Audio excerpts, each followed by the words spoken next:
இன்றைய ஆட்சி வரையில் சிண்டிகேட் அமைத்துக் கொண்டு மணல் கொள்ளையடித்தார்கள்.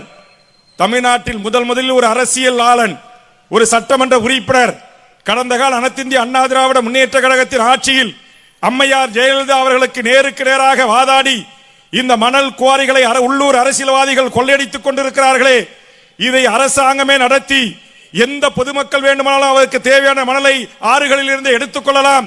அதை வழங்குகிற பொறுப்பை பொதுப்பணித்துறையும் அரசாங்கமும் வருவாய்த்துறையும் காவல்துறையும் அந்த ஊருடைய பஞ்சாயத்தும் கூட்டாக சேர்ந்து அந்த வருமானத்தை தமிழ்நாட்டில் இருக்கிற அனைத்து பள்ளிகளுடைய மறுசீரமைப்புக்கும் அடிப்படை கட்டமைப்புக்கும் உருவாக்கி தர வேண்டும். அந்த பணத்தில் ஒரு ரூபாயை கூட தனியார் மணல் குவாரிகள் மணல் முதலாளிகள் லாபம் அடைய கூடாது என்று மணல் குவாரிகளை அரசுடைமையாக்கிய சட்டம் கொண்டு வந்தது தமிழ்நாட்டில் வேல்முருகன் ஆகிய இந்த தமிழக வாழ்வுரிமை கட்சியினுடைய இன்றைய எம்எல்ஏ தான், அன்றைக்கு எம்எல்ஏ.